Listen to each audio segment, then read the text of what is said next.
অত্যন্ত গর্বের সাথে আমরা বলতে পারি যে এমন একটা বাজেট আমরা বাংলাদেশের জনগণের জন্য উপস্থাপন করেছি, যেই বাজেট জনগণ বান্ধব, যেই বাজেট আগামী বাংলাদেশ গড়বার জন্য তৈরি করা হয়েছে।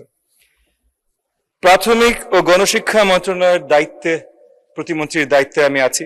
সেই জায়গা থেকে একটু আমাদের পার্লামেন্টারি সকল কলিগসের জন্য মাননীয় ডেপুটি স্পিকার আপনার মাধ্যমে কিছু কথা বলতে চাই। আমাদের নির্বাচনী ইশতেহারে প্রথম থেকে পরিষ্কার ছিল যে আমরা শিক্ষা খাতকে জাতির সবচেয়ে বড় ইনভেস্টমেন্ট হিসেবে দেখব। মাননীয় প্রধানমন্ত্রী জনাব তারেক রহমান এবং আমাদের সংসদ নেতা এটা প্রথম থেকে পরিষ্কার করেছিলেন এবং উনি পরিষ্কার দেখিয়েছেন। মাননীয় ফাইন্যান্স মিনিস্টারকেও ধন্যবাদ জানাই। তারা পরিষ্কার দেখিয়েছেন যে লং টার্ম জাতীয় বিনিয়োগের বাজেট আমরা প্রথমবারই দেশ জাতির সামনে প্রেরণ করেছি। সবচেয়ে বড় বরাদ্দ রাখা হয়েছে টোটাল এডুকেশনের জন্য। প্রাথমিক এবং গণশিক্ষা সবচেয়ে গুরুত্বপূর্ণ বলে আমি মনে করি। ফাউন্ডেশনাল নলেজ এখানে তৈরি হয়। বিগত 20 বছর ধরে প্রাথমিক শিক্ষায়, গণশিক্ষায় আমরা যেই লেভেলের অরাজকতা দেখেছি, সেটা এখন পরিষ্কার যে আমাদের বিশ্ববিদ্যালয়গুলোতে পরীক্ষা দিতে যেয়ে আমাদের শিক্ষার্থীরা পাশ করতে পারে না অনেক জায়গায়।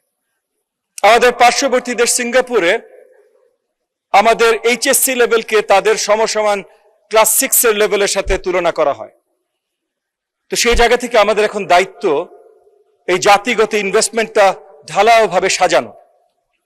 মাননীয় প্রধানমন্ত্রীর ইনস্ট্রাকশনসে আমরা বড়ভাবে ঢালাওভাবে সাজাবার জন্য প্রাথমিক শিক্ষার কারিকুলাম, প্রাথমিক শিক্ষার টিচারের অবস্থান, প্রাথমিক শিক্ষার ইনফ্রাস্ট্রাকচার, এই সবগুলোতে এবং অ্যাডমিনিস্ট্রেশনের সবগুলোতে বড়ভাবে ঢেলে সাজানোর জন্য আমরা হাত দিয়েছি। কিন্তু এখানে এত সুন্দর ইনভেস্টমেন্টের পরও যে কাজগুলো আমরা করছি, অনেক সময় আমরা দেখি আমাদের পার্লামেন্টে আমাদের অপোজিশনের যে ভাই ও বোনেরা আছেন, তাদের অনেকের মধ্যে থেকে বা পলিটিক্যাল অপোজিশনের অনেকের মধ্যে থেকে অনেক ধরনের আলোচনা আমরা শুনি, যে আলোচনাগুলো আসলে কনস্ট্রাকটিভ না।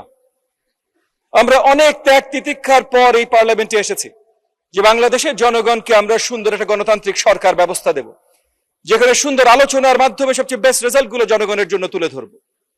তো সেই জায়গা থেকে মাননীয় প্রধানমন্ত্রী প্রথম থেকে পরিষ্কার করেছিলেন যে সঠিক শিক্ষা ব্যবস্থা যদি তৈরি করতে হয়, তাহলে সেটার অংশ খেলাধুলা, স্পোর্টস এবং কালচার পরিষ্কারভাবে হতে হবে। আমরা ইতিমধ্যে ব্যবস্থা শুরু করেছি যে প্রাথমিকে ক্লাস 4-5 থেকেই পুরোপুরিভাবে কালচার শিক্ষার অংশ হবে, স্পোর্টস শিক্ষার অংশ হবে। আমাদের প্রচেষ্টা আছে 8টা খেলা আমরা কম্পালসারি শিক্ষা ব্যবস্থায় ঢুকাবো। শুরুতে আমরা সবগুলো ঢুকাতে পারবো না, 2-3টা দিয়ে আমরা শুরু করব। একইভাবে কালচারের পুরোপুরি যত কালচার এলিমেন্টস বলতে আপনারা যত কিছু বোঝেন, পারফর্মেটিভ arts, expressive arts, fine arts, এই সবগুলো প্রাথমিক থেকে আমরা দেওয়া শুরু করব। ওটা দুঃখের সাথে আমি আপনাকে বলছি, আজকে এই পার্লামেন্টে, এই মহান পার্লামেন্টে বলতে হচ্ছে মাননীয় ডেপুটি স্পিকার, যে আমাদের পলিটিক্যাল অপোজিশনের মধ্যে অনেকের কাছ থেকে আলোচনা শুরু হয়েছে, নেতিবাচক আলোচনা শুরু হয়েছে আমাদের কালচারাল কারিকুলামে কি আসতে পারে সেটা নিয়ে। এটা অত্যন্ত দুঃখজনক। বিকজ আমাদের সবার নজর রাখতে হবে আগামীর বাংলাদেশ গড়া নিয়ে। মাঝে মধ্যে আমরা দেখেছি এই মহান পার্লামেন্টে বসেও বা যারা বসেন, এদের মধ্যে অনেকে বাইরে যে এমন বক্তব্য রাখেন, যেই বক্তব্যগুলো আসলে কোনোভাবেই কোন ভদ্র সমাজে, কোন ভদ্র মানুষের মুখে সমীচীন না, একজন পার্লামেন্টের মুখে তো সমীচীন হতেই পারে না। স্পেশালি এমন বক্তব্য এসেছে যে আমাদের নারী পার্লামেন্টারিয়ানদের নিয়ে এত নেতিবাচক বক্তব্য এসেছে যে এই শব্দগুলো আসলে এই সিক্রেট পার্লামেন্টে আমরা উচ্চারণও করতে পারি না।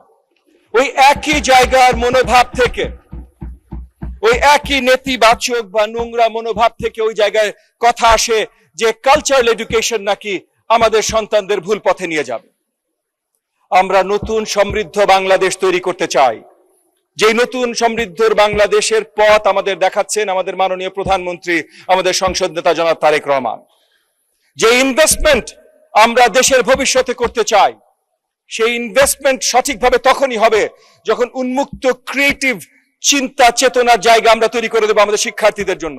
আর সেটা করতে হলে আমাদের কালচার, আমাদের স্পোর্টস শিক্ষার বড়ভাবে অংশ হতে হবে।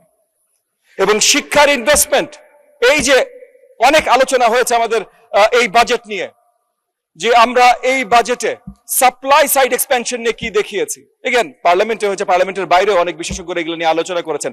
সাপ্লাই সাইড এক্সপেনশনে আমরা কি করেছি।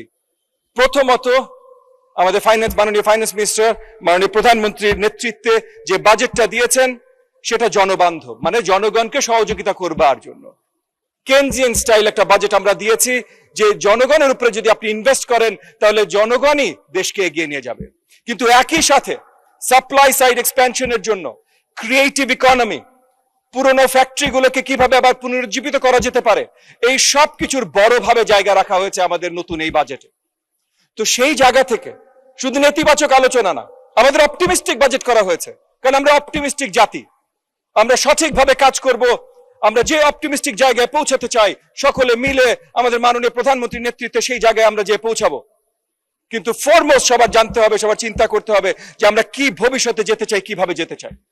তো যেই ভবিষ্যতে যেতে চাই সেই ভবিষ্যতে যাবার জন্য জিডিপির 2%, মানে এর আগে 1.3, 1.4 এইরকম ভাবে আমাদের জিডিপির অংশ ছিল এডুকেশন বাজেট, 2% বৃদ্ধি করে জিডিপির এডুকেশন বাজেট এবার প্রণয়ন করা হয়েছে। এবং আগামী দিনগুলোতে আমরা বিশ্বাস রাখি যে এটা বাড়তে বাড়তে আমরা 5% নিয়ে যাবো ইনশাআল্লাহ। আমরা এমন জায়গায় পৌঁছাতে চাই যে বাংলাদেশের এডুকেশন সিস্টেম পুরো বিশ্বে ঈর্ষণীয় হোক। আমি একটা কথা বলে শেষ করব। আমাদের দেশে গত 20 বছরে, আজকে আমরা যেভাবে এডুকেশনের দিকে তাকাচ্ছি, যদি গত 20 বছরে তাকানো হতো তাহলে এই দেশের মানচিত্র, এই দেশের পুরো চেহারা বদলে যেত। আপনারা যেখানকার এমপি মহোদয়রা আছেন, মাননীয় স্পিকার আপনার মাধ্যমে বলছি, তাদের যে কোনো এলাকা রাস্তা গলিতে যখন হেঁটে যান বা গাড়ি নিয়ে যান, আশেপাশে যা দেখেন, যদি 20 বছর আগে এই এডুকেশন ব্যবস্থায় এত কড়া নজর দেওয়া হতো তাহলে আজকে ওই যা দেখেন তার থেকে আর উন্নত মানের দেখতেন। যেই দোকান দেখেন আরো বেটার দোকান দেখতেন, যে অফিস দেখেন আরো বেটার অফিস দেখতেন, যে বাসা দেখেন আরো বেটার বাসা দেখতেন, যে স্কুল কলেজ দেখেন আরো বেটার স্কুল কলেজ দেখতেন। তো এই 20 বছর যদি আজকে যেটা শুরু করেছে মাননীয় প্রধানমন্ত্রী এবং ওনার নেতৃত্বে মাননীয় ফাইন্যান্স মিনিস্টার যে বাজেটটা প্রণয়ন আমাদেরকে দিয়েছেন, এটা যদি 20 বছর আগে এটা করা হতো তাহলে আসলে ওই বাসার চেহারা বদলে যেত, ওই দোকানের চেহারা বদলে যেত, ওই মার্কেটের চেহারা বদলে যেত এবং পুরোপুরি ভাবে বলতে পারি পুরো বাংলাদেশের চেহারা বদলে যেত। তো আগামীতে বাংলাদেশের চেহারা আমরা এইভাবেই বদলাতে চাই। আপনারা আমাদের মাননীয় ডেপুটি স্পিকার আপনার মাধ্যমে বলছি, বিরোধী দলে যারা আছেন তারা নেতিবাচক অনেক কিছু বলতে পারেন, ক্রিটিসাইজ করেন, কিন্তু মূল লক্ষ্যতে পৌঁছাতে এখানে বাধা দিতে চেষ্টা করবেন না।